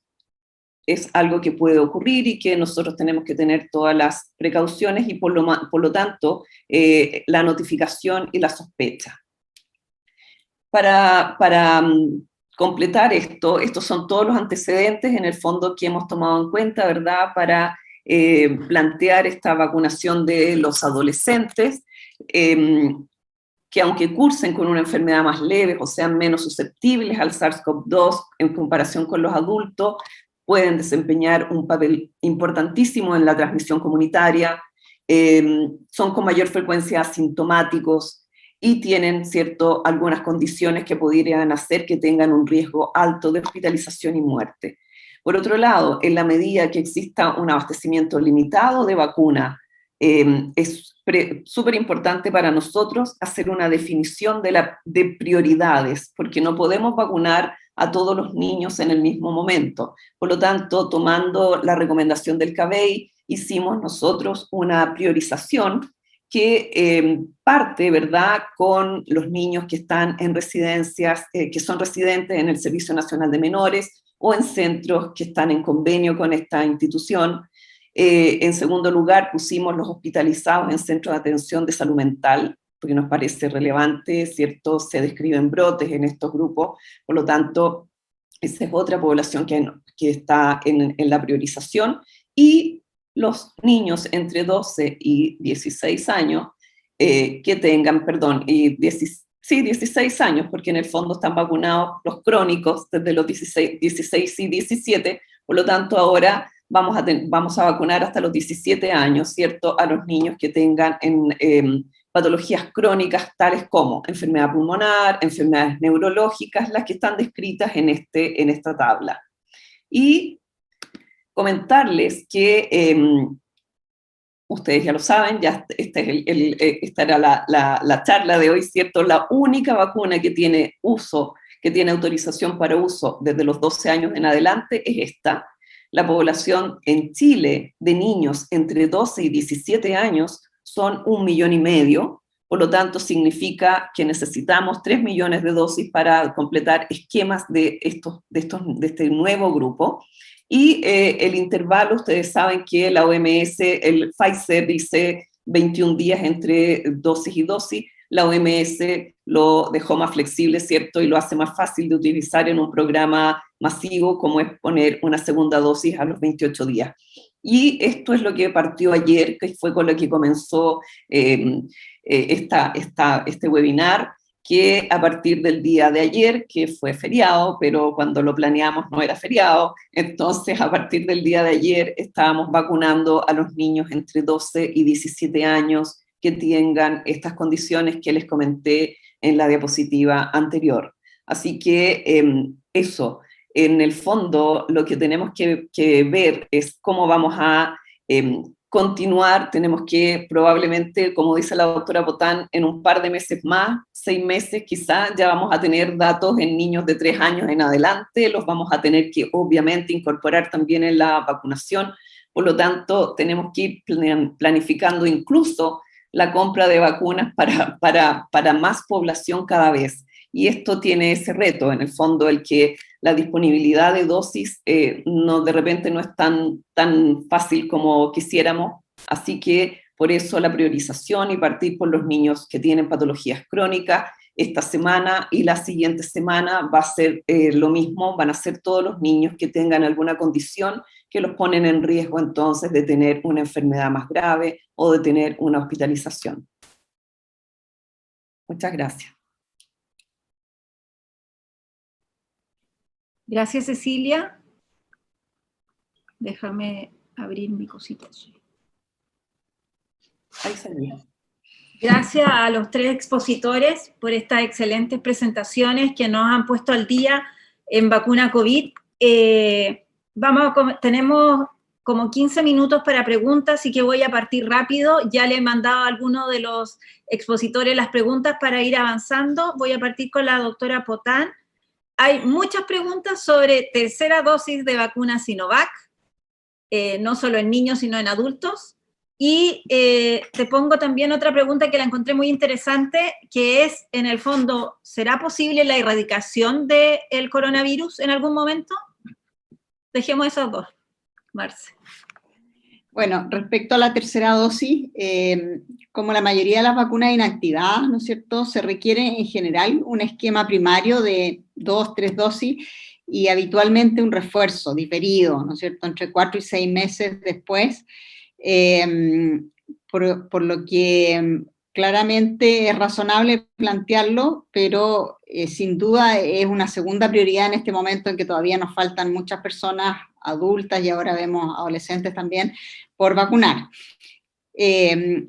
Del estudio de Coronavac en Chile, los datos preliminares muestran que efectivamente hay inmunidad persistente a los 6 meses, ya en términos de anticuerpos. Así que no hay que apresurarse en el sentido de que haya que poner la tercera dosis ahora, no es una cosa que haya que tomar la decisión en este momento, y tenemos que ver además cómo sigue después la inmunidad después de los 6 meses, a los 9 meses y al año, ¿no es cierto? Pero efectivamente, como todas las vacunas inactivadas, probablemente va a necesitar un refuerzo diferido. Y respecto a la eliminación de SARS-CoV-2, pienso que va a ser imposible porque este es un virus que es muy genial. Este virus no mata poco a su hospedero, digamos, con lo cual se perpetúa en forma indefinida, ¿ya? Y cada vez que encuentre un susceptible lo va a infectar, y por eso que yo decía que en algún momento los niños van a ser el lugar de ataque de este virus porque van a ser susceptibles, ¿no es cierto?, dentro de toda esta lista de prioridades. Así que yo creo que vamos a tener que aprender a vivir con un virus que desde luego va a matar menos porque vamos a tener una población vacunada, pero que va a seguir infectando en alguna medida porque sabemos que las vacunas no previenen totalmente la transmisión asintomática ni la transmisión en la población, y así que probablemente se va a transformar en un virus endémico. Esa es mi visión de la situación de SARS-CoV-2. ¿Ya? No creo que lo podamos eliminar. Gracias, Marcela. Al doctor Rodolfo Villena. Hay muchas preguntas sobre qué hacer con los niños alérgicos, si eso será como una contraindicación para vacunarlo, y un poco preguntan cómo saber si va a ser alérgico o no en los otros niños que hacen anafilaxia. Qué bueno la oportunidad para poder aclarar eso, porque los niños que tengan, por ejemplo, cualquier tipo de manifestación alérgica habitual, dermatitis atópica, rinitis alérgica, etcétera, se pueden vacunar sin ningún problema, de manera habitual, tal como lo hacen con vacunas de influenza, pueden vacunarse.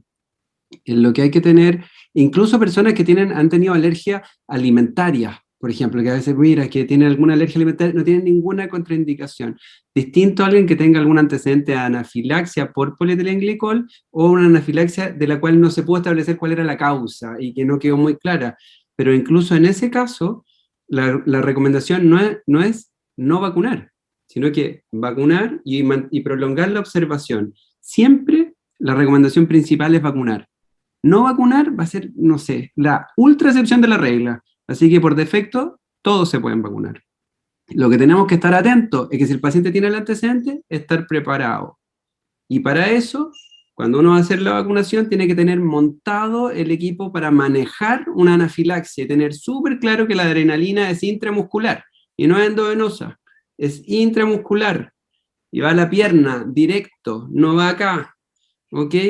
La adrenalina bien usada resuelve prácticamente todos los problemas. Los laboratorios de inmunología que hacen provocación y test de provocación de alergia lo manejan habitualmente solo con adrenalina y con eso es suficiente. Si tú ocupas bien la adrenalina, vas a bajar los riesgos y vas a mejorar el manejo de estos pacientes de manera considerable. Rodolfo, y otra pregunta en relación a tu tema. Cecilia parece que quería decir algo con... Ceci, no, dale, no. quería decir que incluso los que han tenido anafilaxia con el riesgo, ¿verdad? Si uno pone riesgo-beneficio, se puede vacunar en un lugar que sea protegido, o sea, incluso en un servicio de urgencia donde se puedan tomar las medidas inmediatamente frente a un evento como una anafilaxia, o sea, la contraindicación prácticamente no debería existir. Y en relación a los ESAVI propiamente tal, hay preguntas de cómo reportar, cómo se hace, cómo reportamos la miocarditis si es que aparece, en relación a eso, cómo hacerlo. Mira, lo primero es que se reportan las sospechas, no las confirmaciones, así que frente a la duda reporten. Sí, insisto que esto es como el concepto de denunciar para que se pueda investigar. ¿Okay? Si no hay denuncia, no se puede investigar y no se puede aclarar y no vamos a saber cuál es la realidad de lo que pasa. Cualquier persona, por ahí Cecilia también lo mostró, estas definiciones de la Brighton Collaboration sirven para estandarizar lo que todos vamos a pensar y sospechar como reacción de anafilaxia, reacción de pericarditis o estas trombosis trombocitopénicas inducidas por vacuna. Entonces, cualquier joven que presente dolor precordial y que asista frente a un dolor precordial post vacunación, en la primera semana sobre todo, tiene que consultar. La persona tiene que consultar y el equipo de salud es el que tiene que estar entrenado y preparado para sospecharlo. Y por lo tanto, un electrocardiograma está disponible en todos lados. Así que no necesitas una cardioresonancia como el estudio del Pediatrics. Tú necesitas un electrocardiograma y muchas veces se nos va. Y las cosas más básicas se nos olvidan, así que hacer el electrocardiograma se puede complementar con enzimas también de inflamación miocárdica que están disponibles prácticamente a nivel nacional, todos los centros de salud, así que eso, una buena anamnesis te hacen sospechar e inmediatamente el equipo que detecta esto tiene que iniciar el proceso de reporte. Existen formularios de papel y también existe el sistema de reporte online. Habitualmente son los centros de vacunación los que hacen estos reportes, pero los servicios de urgencia y los de hospitalizados también lo pueden hacer. Son medios duraznos sí, para reportar, se hacen como los locos. Hacen el diagnóstico, pero no nos llega nunca la información completa. Pero cuando reporten, a veces tienen que tratar de complementar lo máximo posible la información. Y si no tienen mucha información, no importa, reporten igual, pero dennos el contacto para nosotros, a medida que ellos van recabando más antecedentes, se pueda ir complementando la información porque es absolutamente necesario para hacer una recomendación posterior, el poder tener todo el dato, porque si no los eventos adversos quedan como inclasificables, porque no hay información suficiente. Entonces la gente dice, como que lo están escondiendo, o son poco claros, es que tienes que completar el análisis de causalidad para tomar decisiones que son muy relevantes a nivel de salud pública. Gracias, Rodolfo, muy claro y muy tranquilizador en cuanto a lo que opinas. Ceci, dile nomás. Perdón, que complementando lo que dice Rodolfo, cuando notifiquen, ¿cierto? Ya sea por papel o al sitio web del ISP, lo más probable es que les van a pedir más información, ¿cierto? Desde el ISP les van a decir, por favor, conteste tales y cuales preguntas, por favor, contesten, porque si no contestan, tal como dice Rodolfo, nos quedamos sin datos. Si no hay datos, no hay conclusión. Por lo tanto, el análisis queda sin poder asignarse realmente si hay una causalidad al evento que ustedes vieron. Por lo tanto, es fundamental que cuando les pregunten, respóndanle al que le está preguntando desde el ISP cuáles fueron los síntomas, cuáles fueron los exámenes, envíen los exámenes, con todo eso se puede hacer el análisis de causalidad. Quería aclarar una cosita también, complementar. Yo también soy parte del equipo de farmacovigilancia del ISP, y han llegado algunos reportes, por ejemplo, de pacientes que han fallecido con PCR positiva por COVID y que se habían vacunado. Entonces el equipo de salud dijo, la PCR positiva es por la vacuna. Ninguna vacuna de las que están aprobadas actualmente da PCR positiva. Lo más seguro es que esa persona se había infectado previamente y empezó las manifestaciones 48, 72 horas después de vacunarse, pero eso es una casualidad de tiempo temporal, es solamente una cosa temporal, pero la vacuna, ninguna vacuna de la que utilizamos puede dar PCR positiva, así que ahí tienen que sospechar que la persona está infectada y tienen que hacer el análisis epidemiológico en base a un caso por infección y no a un evento secundario a la vacuna. En eso hay que ser bien claro para poder mandar ese mensaje, porque de repente nos llegan unos reportes y uno dice, pero, ok, la persona se confundió, y el problema es que si tú le dices a la familia, esta PCR positiva es porque te vacunaste, y el desenlace es tan grave como una UCI o un fallecimiento, después no le sacas más a esa familia la sensación de que fue la vacuna lo que le produjo esto. Entonces también hay que ser muy cuidadosos en los mensajes que se dan, y por eso los equipos de salud tienen que estar también bien preparados respecto del conocimiento de estas situaciones y cómo poder comunicarlas con la familia. Gracias. A la Ceci ahora. Ceci, hay muchas preguntas que no tienen que ver con esta presentación, pero creo que es necesario aclarar, que es la vacunación en la madre que está lactando. ¿Por qué la indicación fue puesta cercana a los 5 meses? ¿Y qué vacuna sería recomendable? Mira, la recomendación se modificó hoy porque hay una actualización reciente del CDC de la semana pasada, en que dejan la recomendación libre a las mujeres en etapa de lactancia según el grupo etario que está aprobado. Por lo tanto, esa es la recomendación que sacamos hoy, que no sé si alcanzó a subir antes de que cuando yo me vine, a subir a la página web, pero la recomendación es vacunar a todas las nodrizas en el fondo por edad. Por lo tanto, la mayoría van a estar rezagadas probablemente, ¿cierto? Pero se pueden vacunar y no requiere, no requiere la consejería que en algún minuto... Recuerden que la velocidad, tal como explicaba Rodolfo, de la evolución de estas vacunas, o sea, ha hecho que lo que escribimos hace 2 meses atrás ya está obsoleto, pero o sea, y no somos solo nosotros, o sea, el CDC recién sacó esta recomendación nueva para la nodriza, no es que estemos tan atrasados en la evidencia, es solamente que hay que ir, y estamos escribiendo todos los días y estamos preguntando a los expertos todos los días, pero la velocidad de la información es tremenda. Pero quédense tranquilos, porque en el fondo las nodrizas desde hoy se pueden vacunar en cualquier minuto cuando se quieran vacunar. Ahora, la recomendación que dio el CABEI era utilizar vacunas inactivadas, ¿cierto? O vacunas RNA mensajero. Porque, bueno, las inactivadas no van a tener ningún problema, tenemos evidencia de uso de vacuna inactivada en el embarazo con influenza, ¿cierto?, desde las 16 semanas, por lo tanto, no existiría ninguna contraindicación, y con las RNA mensajeros es con lo que hay algo más de información en estos grupos. Por lo tanto, la recomendación nuestra es ambas vacunas para las nodrizas. Me quedan 3 minutos. Una pregunta para la Ceci también es ¿cómo se va a hacer la vacunación de los adolescentes con patología, si requieren certificado médico? Y también en relación a lo mismo grupo, ¿por qué se eligió más de 3 desviaciones estándar como definición de obesidad para vacunar? Ahí quizá uno podría contestar que tenemos una segunda pandemia, ¿cierto? Que tiene que ver con el estado nutricional de nuestros niños. Por lo tanto, si estamos hablando de que es necesario hacer priorización, si uno pone una obesidad en un rango menor, probablemente la cantidad de niños que entrarían en esta priorización sería muy difícil de abordar. ¿Se entiende? No es que estemos dejando a los niñitos pero simplemente hay que tener algún grado de poder, cómo podemos hacer. Por lo tanto, había que definir la obesidad severa, la que tiene más riesgo.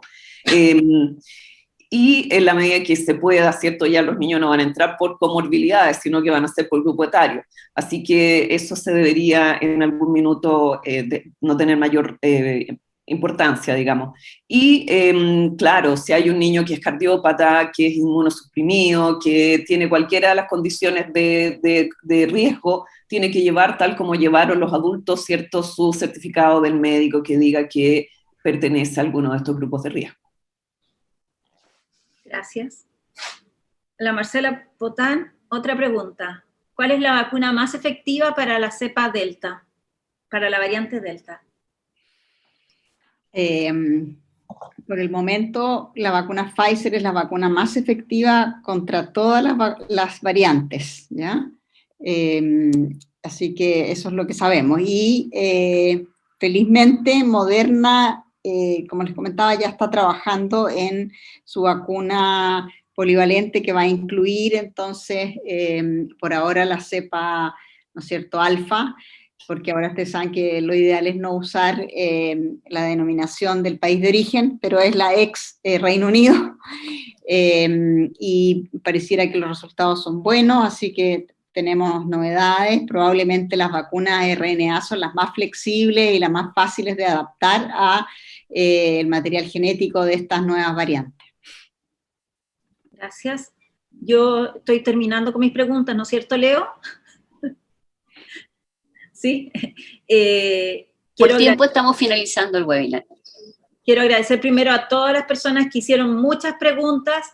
Hice una selección, probablemente muchas quedaron y son muy interesantes. Hay muchas dudas, muchas de las preguntas no hay respuesta ya, y probablemente aún estos expertos que tenemos aquí no tendrían las respuestas porque estamos en el camino de esta información y tenemos mucho que recorrer y seguir, y de aquí a 3 meses podremos hacer otro webinar para seguir aportando más y más información a las vacunas en los niños, ¿ya? Doy gracias a los expositores y dejo a la Leo para que termine este webinar. Bueno, agradecer a los expositores, sus excelentes presentaciones. Dentro del panel de preguntas llegaron muchas felicitaciones a cada uno de ustedes por su exposición. Y queremos recordarle a todos que estas presentaciones han sido grabadas y serán próximamente subidas a la página de la Sociedad Chilena de Pediatría para que ustedes y todos los interesados puedan acceder y recordar las presentaciones de ahora. Así que les damos las gracias y esperamos verlo nuevamente en otro webinar de la Sociedad Chilena de Pediatría. Muchas gracias a todos. Gracias. Muchas Chao, gracias. buenas noches.